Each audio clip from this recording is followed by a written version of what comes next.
మీరేదైనా మారిస్తే మీకున్న ఒత్తిడిని తగ్గించలేరు. మీరు దేన్నైనా మార్చుకుంటేనో నేను అదే విషయాన్ని వింటూ ఉంటాను. ఎలా అంటే, ఇది పోయేలా ఎలా చేయగలను? అయితే ఒక విషయం తెలుసా? మీలో చాలామంది అనుకున్న దానికంటే ఎంతో తెలివైనవారు. పందెం కాస్తాను మీలో ఎవరినైనా సరే ఇక్కడకు రప్పించి, చిన్న క్విజ్ చేయగలను, మీ సమస్య ఏమిటో చెప్పండి అంటాను. ఇప్పుడు దాన్నేం మార్చగలదని అనుకుంటున్నారు? కమాన్. ఎవరికో ఏదో చేయమని చెప్పేది మీరెందుకు చేయరు? ఒకవేళ మీరు డీల్ చేస్తున్న సమస్య లాంటిదే వాళ్ళు డీల్ చేస్తూ మిమ్మల్ని దాన్ని ఎలా సాల్వ్ చేయాలి అంటే, కనుక మీరు జీవితంలో మార్పులు చేసుకోవడానికి ఇష్టపడుకుంటే నా దగ్గర ఏ జవాబు లేదు. కనుక ఈరోజు బైబిల్‌లో ఓవర్‌లోడ్ అయిన కొంతమందిని గురించి చెప్పుకుని దాని గురించి వాళ్ళు ఏం చేస్తారో చూద్దాం. ఆ తర్వాత ఎల్లలు, హద్దులను గురించి మాట్లాడుకుందాం. మన జీవితంలో హద్దులను, ఎల్లలను సెట్ చేసుకోవాలి. అయితే ముందుగా సంఖ్యాకాండం 11:10 మోషేను చూద్దాం. జనులు తమ తమ కుటుంబముల్లో ఎవరి గుడారపు ద్వారం వద్ద వారు ఏడువుగా మోషే వినెను. యెహోవా కోపము బహుగా రగులు కొనెను. వారు ఏడ్చుట మోషే దృష్టికిని చెడ్డదిగా ఉండెను. కాగా మోషే యెహోవాతో ఇట్లా, నీవేళ నీ సేవకుని బాధించితివి, నా మీద నీ కటాక్షము రానియక ఈ జనులందరి భారమును నా మీద పెట్టనేలా? నేనే ఈ సర్వజనమును గర్భమును ధరించితనా? నేనే వీరిని కంటినా? పాలిచ్చి పెంచాడు తండ్రి పసిపిల్లను మోయినట్లు నేను వీరి తండ్రులకు ప్రమాణపూర్వకంగా ఇచ్చిన దేశమునకు వీరిని నీ రొమ్మును ఎత్తుకొని పొమ్మని నాతో చెప్పుచున్నావు. మోషేకి ఇప్పుడు ప్రజలతో సమస్య వచ్చింది. వాళ్ళ అవసరాలు తీర్చాలని మోషేకు అనిపించింది. వాళ్ళు సంతోషంగా లేరు కనుక వాళ్ళు సంతోషంగా ఉండడానికి సహాయం చేయడం అతని బాధ్యతగా ఫీల్ అయ్యాడు. అయితే అతను యెహోవా వైపుకి తిరిగి అంటున్నాడు, ఇదంతా నన్ను ఎందుకు చేయమంటున్నావు? చాలాసార్లు మనం దేవునితో ఒకలా అలానే అంటాం, ఇదంతా చేయగలనని ఎలా అనుకుంటావు?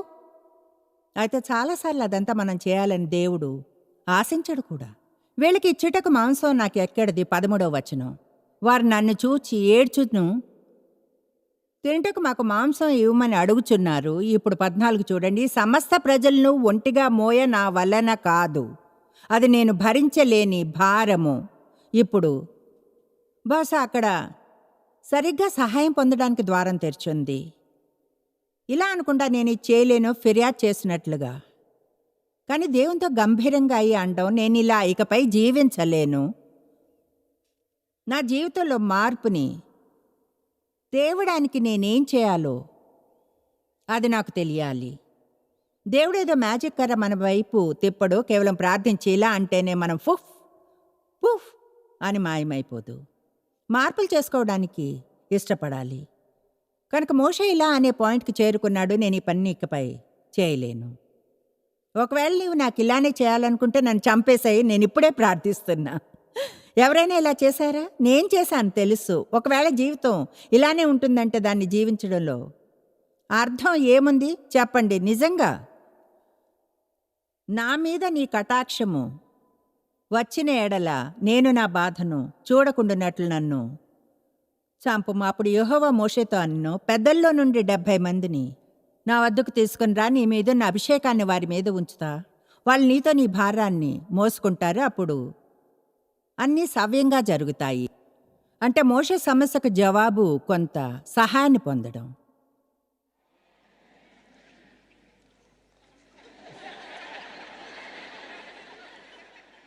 నాకు దొరికితే బాగుండు. కోరుకోవడం కంటే ఎక్కువ చేయాలి తెలుసా? నిజం చెప్పాలంటే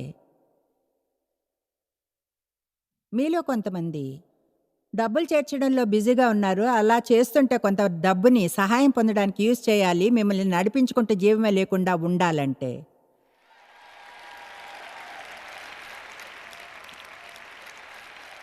అవును, కొంచెం సహాయం పొందడానికి కొంచెం డబ్బుని ఖర్చు చేయడానికి అనుమతిస్తున్నాను. ఓ, మీరు దీన్ని కష్టంగా చేస్తున్నారు కాదా? కనిపిస్తుంది. 1 రాజులు 19:4 ఏలియా గొప్ప ప్రవక్త. కనుక మనం ఇక్కడ దేవుని యొక్క గొప్ప జనులు ఒత్తిడితో విచ్ఛిన్నమవడాన్ని చూస్తూ ఉన్నాం.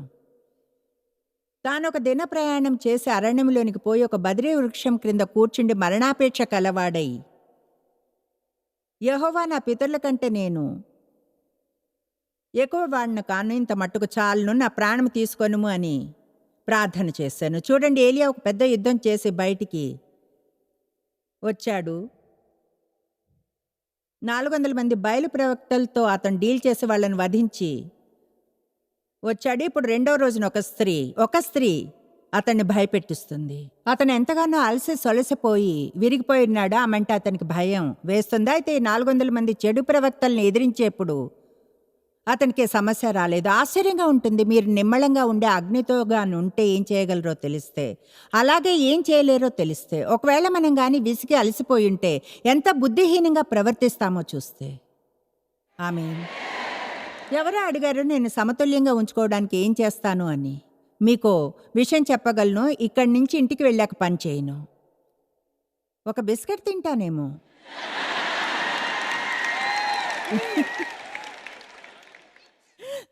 రికవర్ అవ్వడానికి చేసే వాటిల్లో ఒకటి రెస్ట్ తీసుకోవడం. చూడ్డానికి మంచి సినిమాని ఎంచుకుంటాను, ఇష్టమైంది తిని రెస్ట్ తీసుకుంటా. ఆదివారం లేచి వాకింగ్కి వెళ్ళి మిగతా రోజంతా విశ్రాంతిగా ఉంటాను. సోమవారం ఉదయానికి ఏమైనా చేయడానికి ఫిట్గా ఉంటాను. గతంలో ఇంటికి వెళ్ళి ఇంకొంచెం పని చేసేదాన్ని, ఇంకొంచెం మరికొంచెం ఇంటికి వెళ్ళడం, పని ఇంకొంచెం.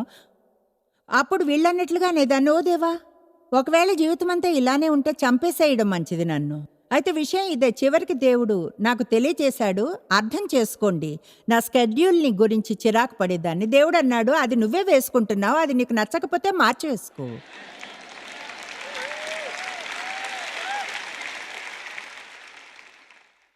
అయితే దేన్ని తీసివేయాలో తెలియలేదు, దేన్ని వదిలేయాలో తెలియకపోవడానికి ఉన్న కారణం ఒకటి, ప్రతిదీ మనకే కావాలనుకున్న అన్నిట్లో తల దూర్చడమే.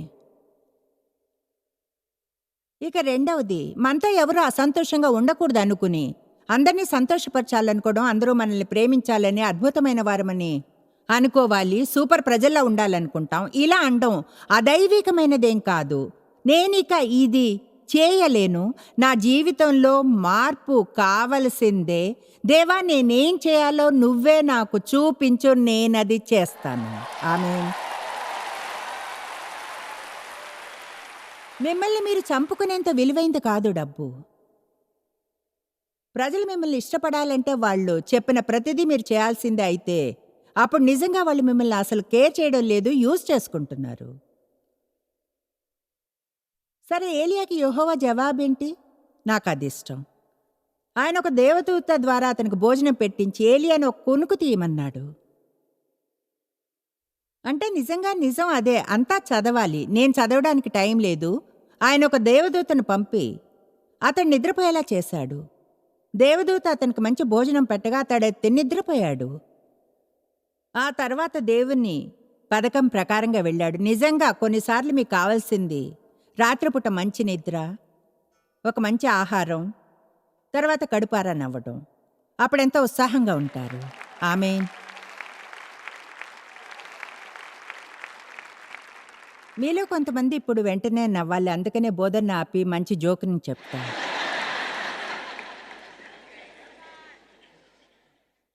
చూడు హనీ, ఇలాంటి సంఘానికి గతంలో ఎన్నడూ వెళ్ళలేదు.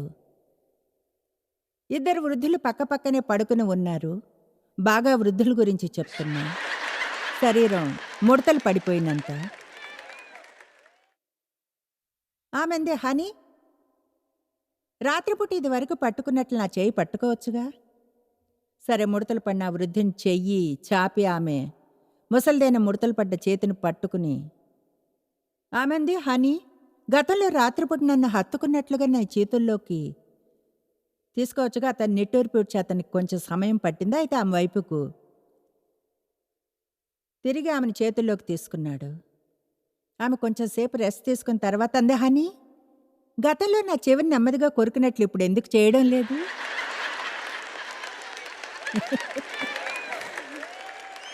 ఒకసారి సడన్గా అతను క్రిందకు దూకి ఎటో వెళ్ళసాగాడు. ఆ మంది, ఎక్కడికి వెళ్తున్నావు? నా కట్టుడు పళ్ళు తెచ్చుకోవడానికి.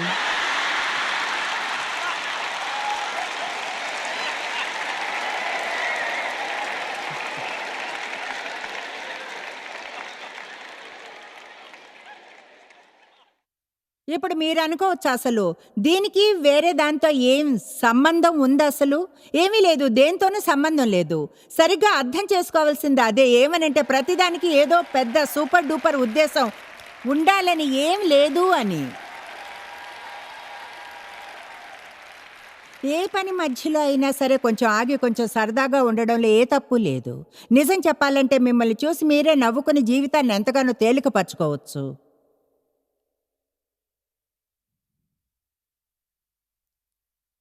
తెలుసా, నా భర్త ఏం చేస్తున్నా సరే వినోదంగానే ఉంటారు. చాలాసార్లు నన్ను పట్టించుకోకుండా ఆయన మాత్రం వినోదంగా ఉంటారు.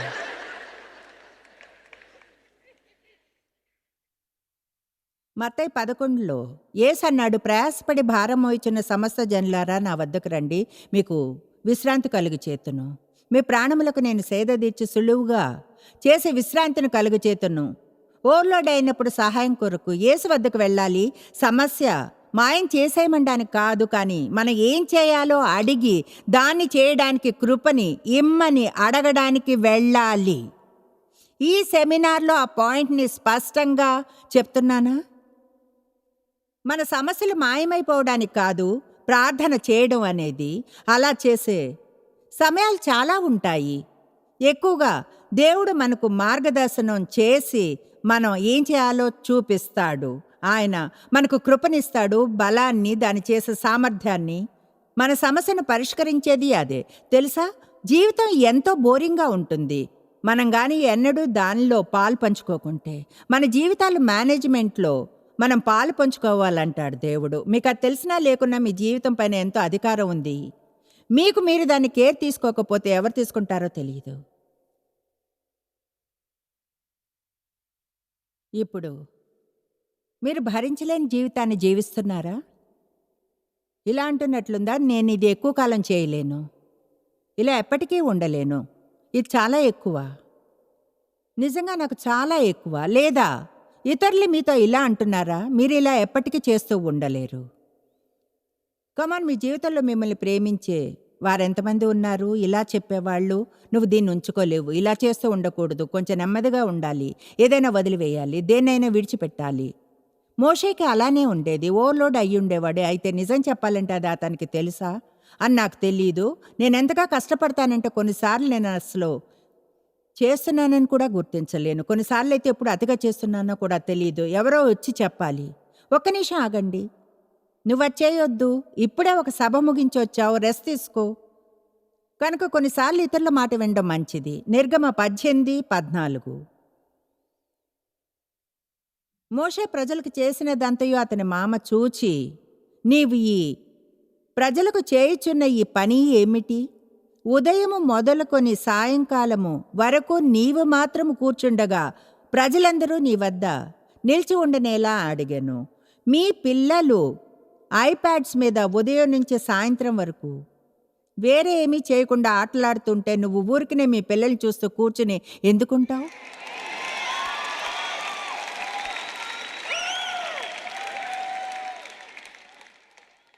చూడండి,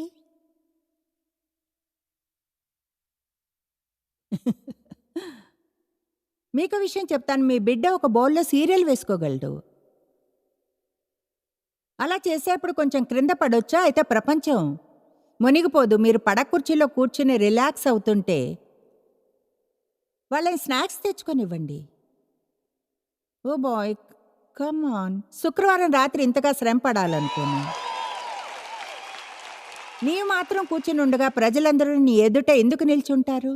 ఇప్పుడు అందరికీ ఆ సమస్య లేదు. అయితే అలా చేసే మా అమ్మాయి ఉంది. మీకు అలవాట్లు అయిపోతాయి. ప్రజలతో మీరెలా ఆరంభిస్తే అలానే తర్వాత వాళ్ళు ఆశిస్తారు. అప్పుడు మీ ఇంట్లో కానీ కొన్ని చెడు అలవాట్లు ముందే ఉంటే అందరికీ షాక్ తగిలినట్లు ఉంటుంది. మీరు లోహపు చేతిని క్రిందకు తెచ్చి అంటే ఇలా ఎన్నడూ జీవించను అని మీరు నీచంగా అయ్యారని అనుకుంటారు వాళ్ళు. కనుక అడ్జస్ట్మెంట్కి కొంచెం టైం ఉంటుంది. దాని అర్థం ఎవరికి ఏమీ చేయకూడదని కాదు, కానీ ప్రజలు మిమ్మల్ని వాడుకోకూడదు. కొన్ని హద్దులు, కొన్ని ఎల్లలను మీరు ఉంచుకోండి.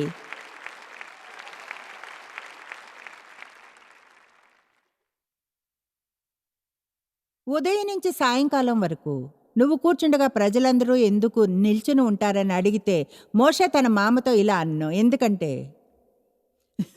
వాళ్ళు నా దగ్గరకు వస్తారు కనుక. వాళ్ళ సమస్యలు వాళ్ళ సమస్యలు తీర్చుకోవాలని. తెలుసా, నిజం చెప్పాలంటే కొన్నిసార్లు మనకి గర్వంలా ఉంటుంది మన దగ్గరకొచ్చి మనమే వారి కోసం అన్నీ చేయాలన్నప్పుడు. అయితే మరొక వైపున దాని ఫలితం అంతా బావుంటుందా? నాకు తెలీదు. వారికి వ్యాజ్యం ఏదైనా కలిగిన యెడల నా వద్దకు వచ్చెదరు. నేను వారి విషయము న్యాయము తీర్చి దేవుని కట్టలను ఆయన ధర్మశాస్త్ర విధులను వారికి తెలుపుచున్నానని మామతో చెప్పాను. అందుకు మోషే మామ అతనితో, నీవు చేయుచున్న పని మంచిది కాదు అని చెప్పాను. నీవును నీతోనున్న ఈ ప్రజలు నిశ్చయంగా నలిగిపోవుదురు. ఈ పని నీకు మిక్కిలి భారము. అది నీవు ఒక్కడివే చేయ చాలవు. ఆమేన్. బహుశా కొంతమంది ఈరోజు ఈ వాక్యాన్ని తమ కొరకు అన్నట్లుగా తీసుకోవాలి. మీరు గాని మోయలేని జీవితాన్ని జీవిస్తుంటే అప్పుడు సరిగ్గా మోషే చేసిందే మీరు చేయాలి. ఇక్కడ మళ్ళీ కొంచెం సహాయాన్ని పొందాడు. వెళ్ళి సహాయం కొరకు కొంత మందిని ఎంచుకున్నాడు. ఇప్పుడు ప్రజల్ని మనకు సహాయం చేయనివ్వకూడదు. ఇలా అంటే ఎంత కష్టమవుతుందో, నాకు హెల్ప్ చేస్తావా? నాకు హెల్ప్ కావాలి. సరే, నంబర్ 1 మనకు వ్యక్తిగతమైన వైఖరి ఉంటుంది. నంబర్ 2 మన విషయాల్లో ఎవరూ తలదూర్చకూడదు అనుకుంటాం. ఎందుకంటే ఏమో మనం చేసినంత బాగా వాళ్ళు చేయగలరో లేరో. ఆమేన్. ఒకవేళ వేరే ఎవరైనా చేస్తే వాళ్ళకి కొంచెం ఘనత వస్తుంది. అది మనం కోరుకోం. అంటే నిజాయితీగా ఏమీ లేకుండా మీరు చనిపోతారా? లేక ఎవరైనా మీకు హెల్ప్ చేయాలని అనుకుంటారా? ఒకవేళ ఆ పని మీరు చేసినంత కరెక్ట్గా వాళ్ళు చేయకపోయినా కూడా.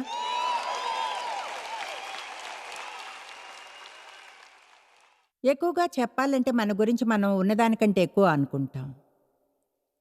అంచెను నివసించడం అనేది చాలా పాపులర్ అయిన స్టేట్మెంట్, లేదా ఫాస్ట్ లేన్లో జీవించడం. అది మన కల్చర్. అది చెప్పాలంటే మన కళ. బహుశా అసంతుల్యమైన బైబిల్ బోధన ఫలితం కావచ్చును. మనం ఒక వచనం గురించి ఆలోచించాలి. నన్ను బలపరచు క్రీస్తు ద్వారా నేను సమస్తము చేయగలను. చూసారా అది ఎంతగా నచ్చుతుందో? ఒక విషయం చెప్పనా, ఆ వచనం అర్థం కాకుంటే మిమ్మల్ని సమస్యల్లో పడేస్తుంది. ఎందుకంటే 12వ వచనంలో పౌలు అంటాడు, నన్నెలా తగ్గించుకోవాలో హెచ్చించుకోవాలో నాకు తెలుసు. కలిమిలో ఎలా జీవించాలో, లేములో ఎలా జీవించాలో కూడా తెలుసు. నన్ను బలపరచు క్రీస్తు ద్వారా నేను సమస్తము చేయగలను. ఇలా అనడం లేదు, నేను చేయాలనుకున్న ఏదైనా చేయగలను అని. మనం దాన్ని ఆ విధంగా కానీ బోధిస్తే, ఆ విధంగా బోధించడం నేను చాలాసార్లు విన్నా. బహుశా నా జీవితపు ఆరంభ దశలో నేను అలానే బోధించానేమో. మనం ప్రజలు హైపప్ అయ్యేలా చేయగలం. వాళ్ళది ఒప్పుకునేలా కూడా. వాళ్ళు కోరుకున్న స్వప్నాన్ని కోరుకోవచ్చు. వాళ్ళు కానీ వీలైనంతగా కష్టపడితే ఆ కళని నిజం కూడా చేసుకోగలరు. ఒకవేళ నేను అలాగాని బోధించుంటే పశ్చాత్తాపడుతున్నాను. అది నిజం కాదు. మీరు చేయగలిగింది ఇదే. దేవుడు చేయమని చెప్పిన ప్రతిదీ మీరు చేయగలరు. దేవుడు చేయమని చెప్పిన ప్రతిదీ చేయగలరు. అయితే చేయాలనుకున్న ఏదైనా సరే చేయలేరు. ఎందుకంటే దాన్ని స్వప్నంగా చూస్తారు, లేదా ఎవరితోనైనా పోటీ పడతారు, లేదా అదేదో ఇష్టమైనది. ఆమేన్. బహుశా మనం బాగా అర్థం చేసుకోవాల్సిన వాటిల్లో ఇది ఒకటి. దేవుడు చేయమని ఇచ్చింది ఏదైనా చేయగలను. అయితే నేను కానీ చేయకూడని కొన్ని చేయడానికి ట్రై చేస్తుంటే అప్పుడు దేవుడు నిజంగా ఎంతో ప్రేమగా కూర్చుని చూస్తుంటాడు. నేను బొక్కబోర్లాగా పడటం. అవును, చూస్తాడు. ఆయన ఎంతో ప్రేమిస్తాడు. ఒకవేళ ఆయన చిత్తంలోనికి మిమ్మల్ని అలానే తిరిగి తీసుకురావాలంటే మీకు మీరుగా విసిగిపోవడం, ఆయన ప్రేమతో చూస్తాడు. మీరుగా అతిశయపడి అలసిపోయేంత వరకు మీరు చేయకూడనిదేదో చేయడానికి ట్రై చేస్తుండగా అప్పుడు చివరికి మీరు ఇలా అంటారు, నేను ఇది అసలు చేయలేను.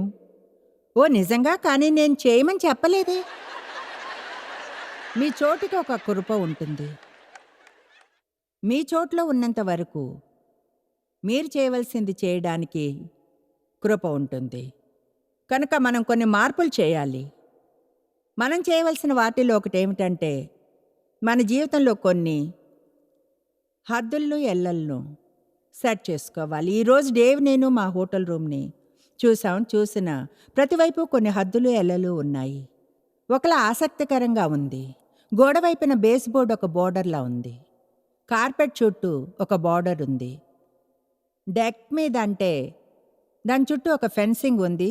ఎవరు దాని మీదకు ఎక్కకుండా అది ఒక బోర్డర్లో ఉంది. అయితే అది పడిపోకుండా ఆపింది. మన జీవితాల్లోని బార్డర్లు మనల్ని కాపాడతాయి. ఇతరులకి అవి గైడ్లైన్స్గా ఉంటాయి. మీరెంతవరకు రావచ్చును, దీనికి మించి ముందుకెళ్ళకూడదు. ఎవరు అలా చెప్పలేదు. కానీ అసలు నిజం ఏమిటంటే ఈ వేదిక నిర్మాణం ఎలా ఉందంటే మీకే తెలుస్తుంది మీరు పైకి రాకూడదు అని. ఇప్పుడు ఇది నాకు సొంతం, మీరు ఇక్కడికి ఇప్పుడు రాకూడదు కనుక అక్కడ ఉంటారు, నేను ఇక్కడ ఉంటాను, అందరం బాగా ఉంటాం. మీరు చూసిన ప్రతి చోట సముద్రాలు, నదులు, వాటికి బౌండరీలు ఉంటాయి. ఒక్కసారి అవి వాటి హద్దుల్లో ఉన్నంత వరకు బాగుంటాయి. అయితే అవి కానీ హద్దులు దాటితే అపాయకరం.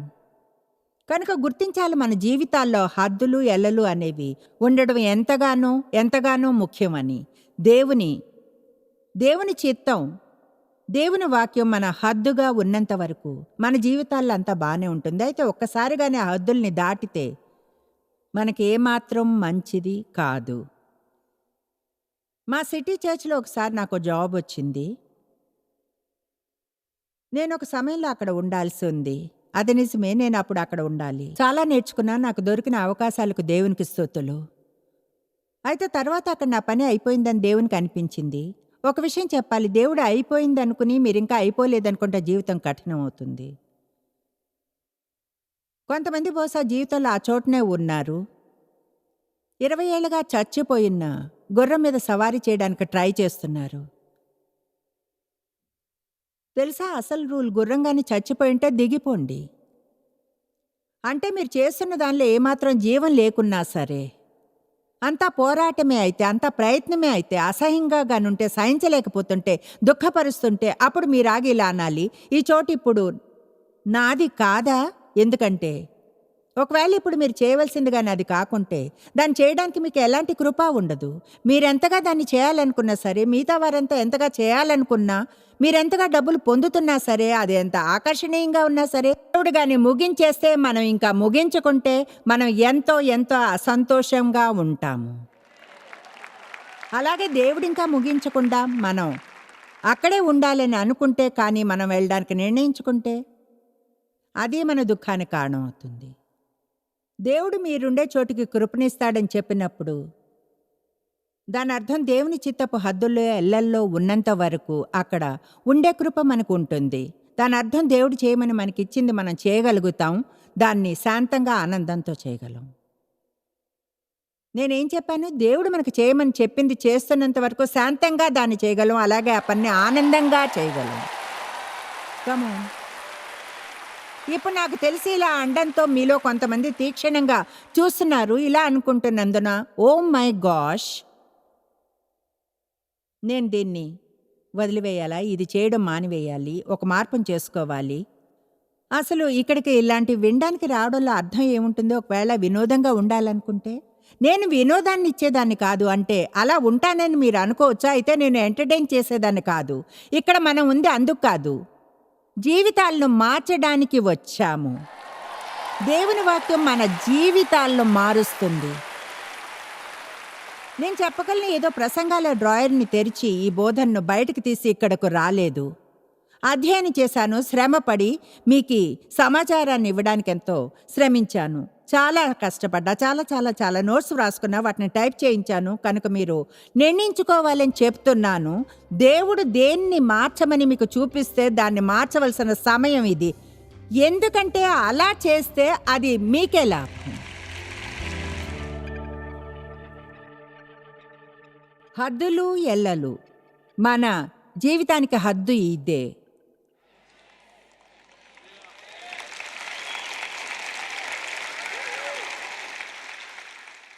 నీ వాక్యం ఓ దేవా నాకు ప్రకాశం, నా మార్గానికి దీపం. ఇప్పుడు మనం ఎటువంటి ఎల్లలను సెట్ చేసుకోగలం? మనం కొన్ని ప్రాక్టికల్ విషయాలను చేద్దాం. ఒత్తిడిలో గానుంటే దానికి కారణం తెలుసుకుని కొన్ని మార్పులు చేసుకోండి. ఏదైనా అతిగా చేస్తుంటే దానిలో కొంచెం తగ్గించండి. నా దగ్గర మంచి ఐడియా ఉంది. సరిపోయినంత నిద్ర రాకుంటే ఎంతమందికి నిద్ర ఉండదు? దీన్ని వినడానికి మీరు ఎన్ని మైళ్ళ ప్రయాణం చేశారో తెలీదు. కానీ అది ఇదిగో. రాత్రి త్వరగా నిద్రపోండి.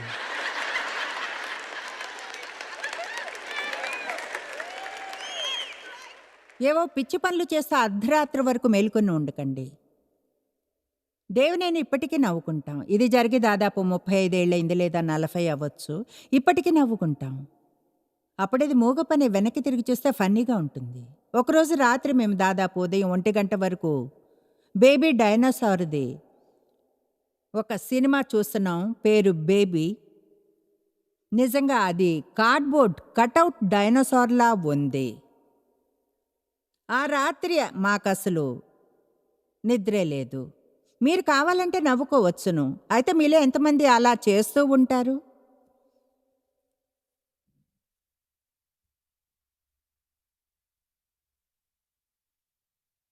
త్వరగా పడుకోండి. ఇది ఇంతకంటే చెప్పడానికి ఏం లేదా? బెడ్ టైం బౌండరీలు పెట్టుకోండి. నా నిద్ర టైంకి కూడా బౌండరీలుంటాయి. మీరంతా ఖచ్చితంగా చేయక్కర్లేదు, లేదా అవసరము ఉండదు. నేను చేసేది మీరు చేయాలని అనుకోకపోవచ్చు. అయితే నేను చేసేది ఇంత ఎనర్జీతో నేనున్న ఈ 72 సంవత్సరాల వయసుతో ఇప్పటికీ అదే స్పీడ్తో చేస్తున్నాను తెలుసుకోవాలి అనుకుంటే నేను చెప్తున్నాను, నాకు బెడ్ టైం ఉంది. ఇంటి వద్ద ఉన్నప్పుడు నా బెడ్రూమ్లోకి 7 గంటలకు వెళ్ళిపోతాను. ఇప్పుడు ఆ టైంకి నిద్రపోను. అయితే నాకు కావాల్సింది ఒకటి ఏమిటంటే, నాకు 2 చెప్పాలంటే 3 గంటలు. 3 గంటలైతే బాగుంటుంది. సాయంత్రాలు ఒంటరిగా ఉండాలి అనుకుంటాను. ఎందుకంటే నా జీవితంలో ఒంటరిగా ఉండే సమయం అంత దొరకదు కనుక అది నా స్పేస్. ఆ విషయం నా భర్త చెప్పగలరు. సాయంత్రపు సమయాల్లో నాకు బౌండరీలు ఉంటాయి. అంటే సాయంత్రం పూట బయటకు వెళ్ళాలంటే ఏదైనా ముఖ్యమైన పని ఉండాలి. సాయంత్రాలు పార్టీలకు వెళ్ళను, అలాగే బయట తినడం కూడా ఇష్టం ఉండదు. నేను చేసే పని ఉదయం 4:30 నుంచి సాయంత్రం దాదాపు 6 గంటల వరకు చేస్తాను. ఆ తర్వాత అయిపోతుంది. మా అబ్బాయి టీజ్ చేస్తాడు, ఇంటికెళ్ళమ్మా వీధి దీపాలు వేసే టైం అయింది అంటాను. అది నిజమే.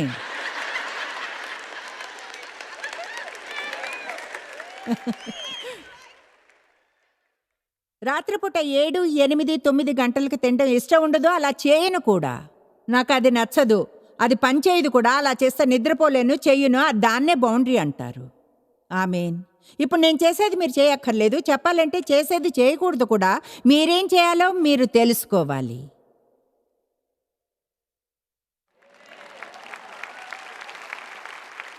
మీరేం చేయాలో మీకు తెలియాలి. అప్పుడు ఒక బౌండరీని సెట్ చేసుకుని అది చేయాలి. ఒకటి చెప్పనా, హద్దుని సెట్ చేసుకున్నప్పుడు అందరికీ నచ్చదు. అప్పుడు తీర్పు తీరుస్తారు, విమర్శిస్తారు, మీకు పిచ్చి అనుకుంటారా? అయితే ఒక విషయం తెలుసుకోండి, మిమ్మల్ని మీరు కేర్ తీసుకోకపోతే వేరే ఎవరూ తీసుకోకపోవచ్చును. కనుక దేవునికై నేను చేయవలసిన పని ఒకటి ఉంది. నమ్మండి, నమ్మకపోండి, అలా బెడ్ టైం ఉన్నందునే నా పని చేయగలుగుతున్నాను. ఇప్పుడు మీలో కొంతమంది, నాకు తెలీదు మీరు ఏం విందామనుకుని వచ్చారో, మీకేదో లోతైన థియలాజికల్ విషయం కావాలి.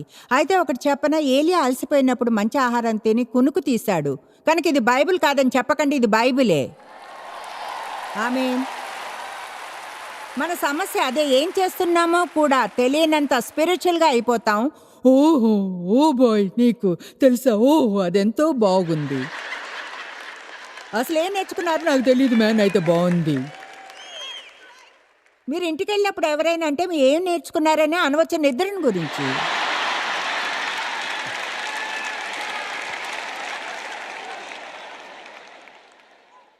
ఆరోగ్యకరమైన జీవనశైలిని పొందలేనంత చెడుగా మీరు తింటూ ఉంటే డైట్ని మార్చుకోండి.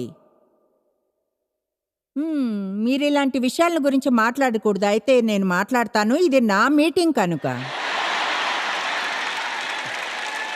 ఓకే, ఇప్పుడు చూడండి.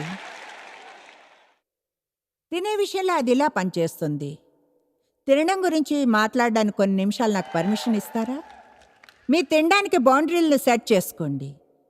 మీరు అనొచ్చు, ఓకే, వారానికి ఒకసారి నేను స్వీట్ తింటాను అని. ఒకటి చెప్పనా, ఇప్పుడు నాకు తెలుసు చాలామంది ఇది సాధ్యం అవుతుందనుకోరు. అయితే మీరు ఇక్కడ పెనిన్స్లేవియాకు రావడం, వచ్చి ఇక్కడ ఉన్నంతసేపు ఒక ముక్క చాక్లెట్ తినకుండా ఉండడం సాధ్యము. అది పూర్తిగా సాధ్యమే. ఇక్కడే చాలామంది దారి తప్పుతారు. అది ఎలా అంటే, ఇప్పుడు క్రిస్మస్, ఇది థ్యాంక్స్ గివింగ్. అయితే ప్రతి సెలవు దినము అంత దుఃఖపడేంత ఫుల్గా తినడానికి సాకు ఎందుకు కావాలి? ఓ బాయ్, మీ ప్లాన్ని మీరే వేసుకోండి. కొన్ని బౌండరీలు ఉండాలన్న విషయం చెప్తున్నాను. ఓకే, మీకు గాని సోడా పాప్ ఇష్టమైతే తినకుండా రోజుకి 3 తాగండి, వారానికి 3 తాగండి. వారానికోసారి పాస్తా తినండి. ఇప్పుడు ఇది చాలా గొప్పది. ముందుగా మీకు ఫుల్ అయినట్లు ఫీల్ అయితే ముందుగా నిండిన ఫీలింగ్ కలగ్గానే తినడం ఆపేయండి. నా ప్లేట్తో ఏం చేస్తానో తెలుసా? వాటిని చేస్తాను, వచ్చి తీసుకుని వెళ్ళండి అంతే. ఇదిగో మంచి విషయం, మీరు తినకూడదనుకునేవి ఇంట్లో ఉంచుకోకండి. అదొక బౌండరీ. ఇంటికి తీసుకెళ్ళకండి. హెర్షీ నుంచి చాక్లెట్ తీసుకుని వెళ్ళకండి. తినాలి అనుకుంటే తప్ప. ఇప్పుడు దాన్ని తినాలనుకుంటే తినండి, తినడంలో ఏ తప్పు లేదు. నేను చెప్తున్నది వెయిట్ తగ్గాలనుకునే వారికి లేదా మంచిగా ఫీల్ అవ్వాలనుకునే వారికి. ఇంకా నేను ఇలాంటి పనులు చేయను అంటే అవును, ఇంకొంచెంగా చేస్తాను, ఎందుకంటే నా వెయిట్ని నేను మెయింటైన్ చేయాలి అనుకుంటాను. అయితే ముఖ్యంగా నేను చేస్తుంది నాకు మంచిగా అనిపించాలి. చెప్పాలంటే క్రీస్తు శరీరంలో చాలామంది ఉన్నారు, విసిగి అలసిపోయిన వారంతా చెప్పేది వింటూ మీరు విసిగి అలసిపోతారు, ఉన్నవాళ్ళు విసిగి అలసిపోతారు. మనం శక్తితో నిండి ఉండాలి, ఉత్సాహంతోనూ ఉత్సుకతోనూ. కేవలం ప్రార్థిస్తేనే వాటిని పొందలేము, కొన్ని మార్పులను చేసుకోవాల్సి ఉంది. ఆమేన్. నేను ఎంతో నిజాయితీగా చెప్పగలను, ఇది ముఖ్యమైంది అని నేను నమ్మడం కంటే ఇంకో కారణం లేదు. మీ శరీరాన్ని ఎలా కేర్ తీసుకుంటారో, ఎలా ఫీల్ అవుతారో అది స్పిరిచువల్గా బాధించగలదు. మంచిగా ఫీల్ కాకుంటే సేవ చేయాలనుకోరు, మంచిగా ఫీల్ కాకుంటే అధ్యయనం చేయాలనుకోరు, ప్రార్థించరు. మంచిగా ఫీల్ కాకుంటే దేవుని నుంచి వినాలనే సెన్సిటివిటీ కూడా ఉండదు. మంచిగా ఫీల్ అయినప్పుడు అనిపించినట్లుగా మీ వంతుని మీరు చేయడం ముఖ్యం. మీలో కొంతమందిలో లోపాలు ఉండొచ్చు, అవి దేవుడు మాత్రమే సరి చేయగలడు. అయితే మీ వంతుని చేయడం గురించి చెప్తున్నాను. అదంతా చిక్కైంది కాదు. మీ షెడ్యూల్ వెనుక పరిగెడుతున్నందున ఒత్తిడిలో ఉంటున్నారా? సహజంగా అన్నిటికీ లేట్ అవడం వలన.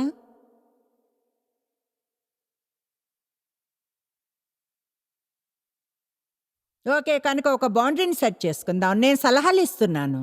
మీ జీవితంలో ఒక బౌండరీని సెట్ చేసుకోండి. ఇప్పటి నుండి మీరు వెళ్ళిన ప్రతి చోటికి కనీసం కొన్ని నిమిషాలు ముందుగా వెళతాను అని.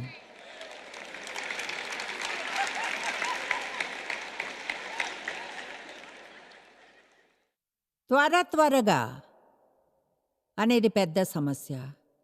బాయ్, ఒత్తిడిని కలిగించే విషయాన్ని గురించి మాట్లాడితే అది త్వరగా రషింగ్. విషయాల మధ్య మార్జిన్ని వదలండి.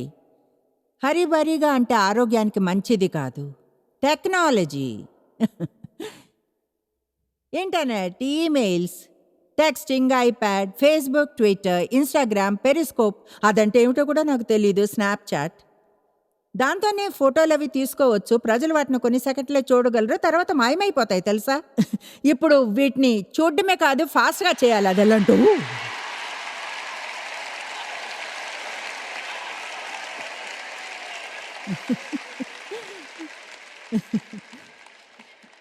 తర్వాత ఈ సెల్ఫీలు తెలుసా, నా బర్త్డేకి ఒక సెల్ఫీ స్టిక్ని ఇచ్చారు. దీని మీద అంటే స్టిక్ మీద ఫోన్ని పెట్టి దూరంగా ఉంచి పట్టుకుని తిరుగుతూ రోజంతా వీలుగా ఫోటోలు తీసుకోవచ్చును, అందరికీ పంపొచ్చు కూడా. అంటే మనతో మనం ప్రేమలో పడ్డామా ఏమిటి? చూసారా, నములుతున్నాను.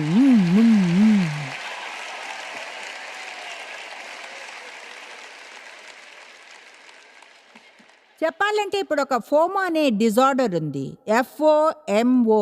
అది మిస్ అవుతామేమో అన్న భయం. మీటింగ్‌కి ముందే మ్యాట్ ఇది పంపించారు. షేర్ చేసుకుంటున్నాను. ఫోన్స్‌కి బానిసలవ్వడం. నమ్మలేకపోయాను జాయ్స్ మీ ఫోన్‌కి దూరంగా ఉండటంతో కలిగే భయానికి ఒక క్లినికల్ పేరు ఉందంటే, దాన్నే నోమోఫోబియా అంటారు. పందెం కాస్తారా? ఈ విషయంలో కొంతమంది కౌన్సిలింగ్ పొందేవారున్నారంటే. చాలా వరకు మీ డబ్బుని సేవ్ చేయగలను. ఫోన్‌ని ఆఫ్ చేసేసేయండి.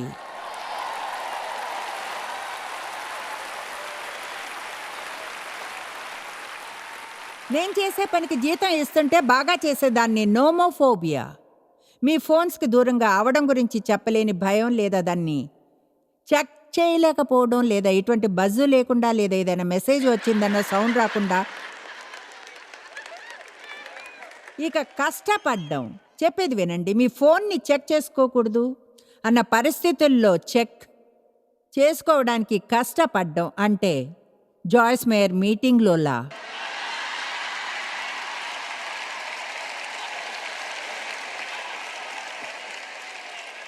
లేదా ప్రజలతో ఏదైనా సంభాషణలో ఉన్నప్పుడు, ప్రజలతో మాట్లాడడానికి ట్రై చేసినప్పుడు నాకు వారి తలపైన చూసి మాట్లాడడంతో విసిగిపోతా వాళ్ళు ఇలా చేస్తుంటే.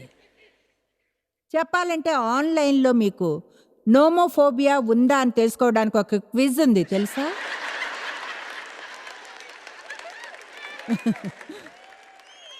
తెలుసా ఎందుకు నవ్వుతున్నామో? ఎందుకంటే అదంతా స్టూపిడ్. దాని గురించి ఏమైనా చేయగలిగింది మనమే తెలుసా? నాకు గుర్తుంది ఎప్పుడైనా ఫోన్ చేయాలనుకుంటే కార్‌ని రోడ్డుకి ఒక వైపున ఆపి కార్‌లోంచి దిగి ఫోన్ ఎక్కడ ఉందా అని వెతకడం. నాకు గుర్తుంది 4 వే పార్టీ లైన్స్ ఉండడం. Come on! మీలో ఎంతమందికి గుర్తుంది? దాని అర్థం మీ వయసు నా వయసు అంతే. ఓహ్! అంటే మీలో కొంతమంది యవ్వనస్తులు ఊహించగలరా ఫోన్ చేయాలంటే వేరే ఇంకెవరో అక్కడ ఉండడం, వాళ్ళు ముగించే వరకు వెయిట్ చేయాల్సి వస్తుందని? బాయ్ తలదూర్చడానికి ఒక ఛాన్స్ గురించి మాట్లాడాలంటే నిజంగా అది.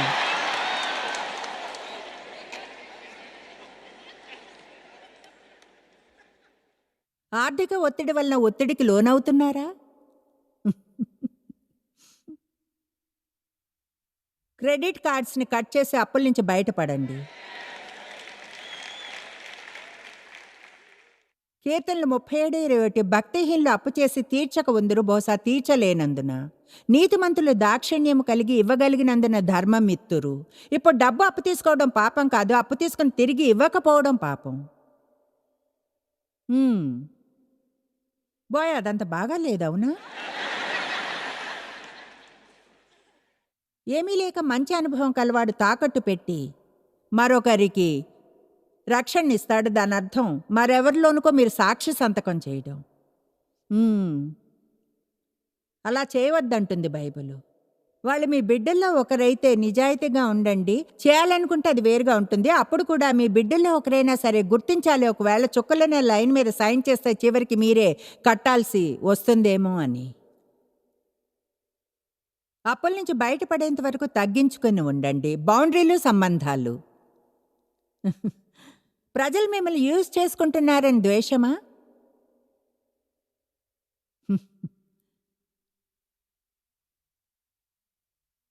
నాకు గుర్తుంది కంట్రోలర్గా ఉన్నా ఎవరో ఒకరు నన్ను చాలా కాలం కంట్రోల్ చేయడం. ఏం జరుగుతుందో చివరికి గుర్తించినప్పుడు కోపం వచ్చింది. నాకు గుర్తుంది దేవుడు నాతో ఇలా అనడం, నువ్వు గిల్టీగా ఉన్నందునే అలా చేశారు.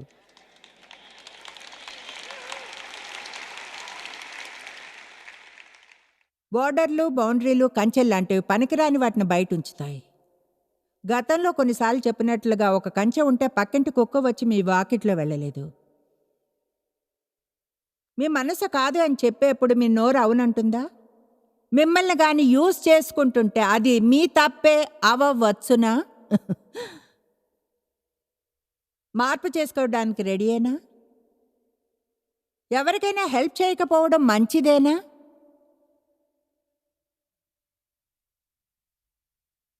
అది నాకు తెలియదు జాయ్స్. మరైతే లూకా 6:30 సంగతి ఏమిటి? నిన్ను అడుగు ప్రతివానికి ఇమ్ము, ఎవరికైతే అవసరత ఉందో నీ సొత్తు ఎత్తుకుని పోవు వాని వద్ద దాన్ని మరలా అడగవద్దు. వావ్! నన్ను అడిగిన ఎవరికైనా సరే ఇవ్వాలి.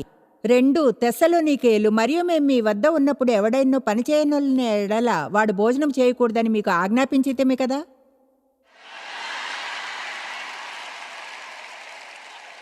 వావ్! దీని గురించి మన సమాజంలో మర్చిపోయాం. చెప్పేది వినండి.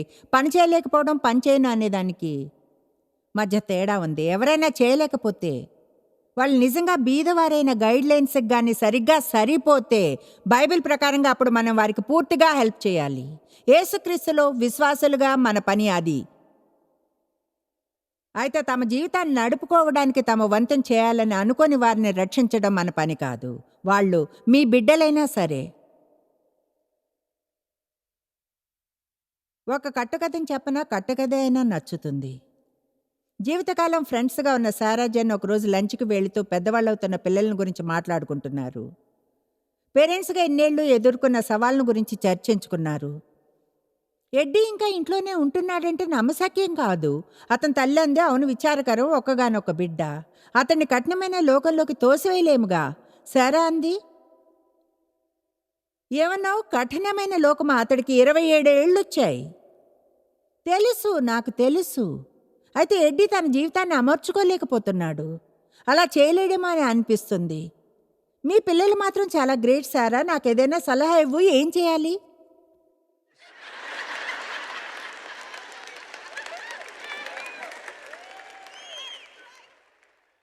ఆ మంది నీకు పర్సనల్ బౌండరీలో పాఠం తీసుకోవాలి. సారాకు 3 పిల్లలు మంచిగా పెంచారు. వాళ్ళు పర్ఫెక్ట్ కాకపోయినా కూడా స్కూల్లో బాగా చదివారు. డ్రగ్స్ని అవాయిడ్ చేయడం, టీనేజ్లో చేసే తప్పు పనుల్లో పడకుండా బాధ్యతగా ఎదిగారు. జెన్ వాళ్ళకు ఒకే ఒక అబ్బాయి. అతని పేరే ఎడ్డీ. చిన్న వయసు నుంచి ఎడ్డీ స్కూల్లో పోరాడుతూ వచ్చాడు. కోర్సులు చేయలేదు, ఫ్యామిలీతో సహకరించలేదు, డ్రగ్స్కి అలవాటు పడ్డాడు, చెడు సహవాసాలు.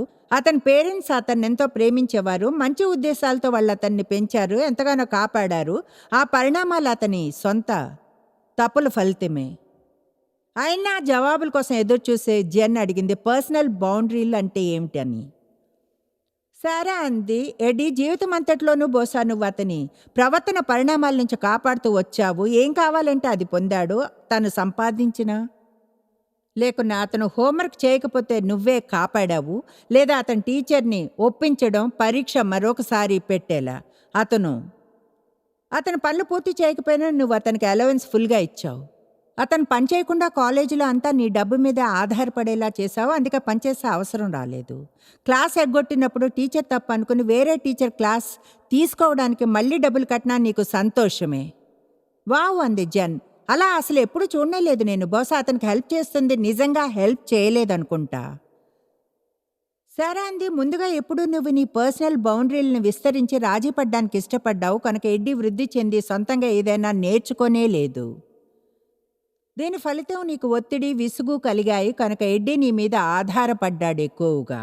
నువ్వు గాని బౌండరీలు సెట్ చేసుకుని అంటిపెట్టుకుని ఉంటే, అతనికి ఆశ్రయం కలిగించడానికి, వేటిని దాటడానికి ఇష్టపడవో చెప్పుంటే ఎడ్డీకి తన సొంత ప్రవర్తన పరిణామాల అనుభవం కలిగి ఉండేది. అతను ఒత్తిడికి లోనయ్యేవాడు. పర్సనల్ బౌండరీలు లేకుండా జీవించడంతో విసిగిపోయాడు. తన ముఖంలో ఎంతో రిలీఫ్ కలిగి నిర్ణయించుకున్న రీతిలో జెన్ చెప్పింది, బహుశా నేను నా భర్త తిరిగి నిర్మించుకోవడానికి కొన్ని హద్దులు వేసుకోవాలి. అలాగే చూడు, చాలా కాలం నుంచి మిగిలిపోయిన పరిణామాలను గురించి ఎడ్డీ కూడా తెలుసుకోవాల్సిన అవసరం ఉంది. ఆమేన్. చెప్పేది వినండి. కొంతమందికి ఎడ్డీ లాంటి పిల్లలు ఉండి ఉండవచ్చును. అదంతా బహుశా మీరేం చేశారో చేయలేదో అన్న దాని నుంచి కాకపోవచ్చును. గొప్ప అద్భుతమైన పేరెంట్స్ పెంచిన పిల్లలు కూడా ఒక్కోసారి అలా అవ్వచ్చును. అయితే మీ సంగతి నాకు తెలీదు, కానీ నేను రక్షించేదాన్ని. నా చిన్న వయసులో ఎంతో గాయపడ్డాను. బాధను అనుభవించినందున ప్రజలు నేను గాయపడనివ్వను. నాకంటే నా భర్త ఆ విషయంలో ఎంతో బెటర్. అంటే దాని అర్థం ఆయన మీనని కాదు, కానీ ఆయన పిల్లలు వారి పరిణామాలను అనుభవించాలంటారు. మా పిల్లలు పెద్దవాళ్ళయ్యారు, దేవునికి స్తుతులు. అందరూ మంచివాళ్ళు కూడా. సమయాలుండేవి డేవికి నాకు మధ్య పనిష్మెంట్ను గురించి వేడివేడి సంభాషణలు జరిగినవి. మా పిల్లలకు ఏం చేస్తామని చెప్తామా మాట మీద ఉండి చేయనప్పుడు. మీకు విషయాన్ని చెప్తా. ఏ సంబంధంలో అయినా ఏ విధంగా ఆరంభించినా దాన్ని తెలివిగా ఆరంభించాలనే నిశ్చయంతో ఉండండి. ఎందుకంటే ఆరంభంలో ఎవరికైనా ఏదైనా ఇవ్వడం ఆరంభిస్తారో తర్వాత వాళ్ళు దాన్నే ఆశిస్తారు. ఈరోజు ఎవరికైనా మర్యాదనిస్తే ఏడాది తర్వాత దాన్నే వాళ్ళు ఆశిస్తారు. ఆమేన్. మీకు బౌండరీలు ఉండాలి. మీరేదో ఏమీ కానట్లు ప్రజల్ని మాట్లాడనివ్వకండి. వారికి గట్టిగా చెప్పండి. నాతో గాని మాట్లాడాలంటే సరిగ్గా మాట్లాడాలని ఆశిస్తున్నా. ఎవరైనా మీకు గౌరవం ఇవ్వకపోతే వారితో ఏ సంబంధం పెట్టుకోకండి. ఆమేన్. నేను ఇలా చెప్పడం లేదు. మీ వివాహంలో ఏదైనా సమస్య ఉంటే మీ భర్త గౌరవించకుంటే ఇంటికి వెళ్ళి ఇలా అనకండి, విడాకులు ఇవ్వమని జాయిస్ చెప్పిందని. నేను చెప్పేది అది కాదు. నన్ను నేను కప్పుకోవాలి. నేను చెప్పేది అది కాదు. మీకు తెలుసు. అయితే ఏమిటంటే నాతో గౌరవంగా మాట్లాడకపోతే అసలు మాట్లాడకండి. ఎందుకంటే మీకు విలువ వెల ఉన్నాయి. దేవునికి మీరు విలువైన వారు. మిమ్మల్ని మీరు గౌరవించుకోవాలి. అందరూ మిమ్మల్ని గౌరవించేలా చేయాలి కూడా. మిమ్మల్ని వాడుకొని ఇవ్వకండి. అబ్యూస్ చేయడమో, అవకాశాన్ని తీసుకుని మిమ్మల్ని తీసివేసినట్లుగానో. మిమ్మల్ని మీరు గౌరవించుకోండి. మీ జీవితం చుట్టూ కొన్ని బౌండరీలను పెట్టుకుని ప్రజలు ఇకపై మిమ్మల్ని తోసివేసేలా చేయనివ్వకండి. చివరిగా ఒక విషయం. ఒకవేళ ఎవరైనా మీ ఫ్రెండ్గా ఉండడానికి ఎల్లవేళలా మీ నుంచి అవును అనే వినాలనుకుంటే అసలు వాళ్ళు ఫ్రెండే కారు. మీ అసలైన ఫ్రెండ్స్ ఎవరో తెలుసుకోవడం ఆరంభించాలి. ఎవరు కారో అలాగే. ఎందుకంటే మిమ్మల్ని నిజంగా ప్రేమించేవారు మీ కాదును స్వీకరిస్తారు. పరిశుద్ధాత్మని అనుసరించాలంటారు. ఎవరితోనైనా ఇలా అంటే ఐఎమ్ సారీ, నేను అలా చేయాలని అనుకోను, వాళ్ళు ఇప్పుడు ఇలా అనాలి, చాలా మంచిది, నీ మనసును అనుసరించాలి. దేవుడు మీతో ఏం చెప్తున్నాడో ఎవరో మీతో చెప్పనివ్వకండి. మరొకసారి మీకు దేవుడు ఏం చెప్తున్నాడో ఎవరో మీకు చెప్పకూడదు. కమాన్, దేవునికి స్తుతులు చెప్పండి. ఆమేన్. నాకు ఈల వేయడం వస్తే బాగుండు, కానీ రాదు. ప్రార్థిస్తున్నాను ఈనాటి బోధన మీకు కొన్ని ప్రత్యక్ష విధానాలను తెలిపిందని, జీవితంలో ఆరోగ్యకరమైన హద్దులు నిర్మించుకోవడానికి. అన్నిటికంటే ఎక్కువగా దేవుని వాక్యమే మన జీవితానికి హద్దు అని. మీరు ఎన్నడూ తెలుసుకోలేనంతగా జాయిస్ మేర్ మినిస్ట్రీస్లో మీరు మాకెంతో ముఖ్యం. మిమ్మల్ని అభినందిస్తున్నాం. మా ప్రపంచ వ్యాప్తపు మినిస్ట్రీ సాధ్యం అయ్యేలా చేసే మా ఫ్రెండ్స్ మరియు పార్ట్నర్స్ కి థ్యాంక్స్. అందరూ కలిసి ఆకలిగొన్న వారికి భోజనం పెడుతున్నాం, బీదలకు బట్టలు ఇస్తున్నాం, సువార్తను దేశాలకు చాటుతున్నాం. మమ్మల్ని కాంటాక్ట్ చేయండి లేదా joycemeer.org ని ఈ రోజే విజిట్ చేయండి. మీ ప్రార్థన విన్నపాలను కొరకు అలాగే మరిన్ని సాధనాలను గురించి తెలుసుకోండి. జాయిస్ మేర్ షెడ్యూల్ ని చూసి భాగస్వామిలో భాగమవ్వండి. క్రీస్తు ప్రేమను ప్రపంచమంతటా పంచుకోవడానికి.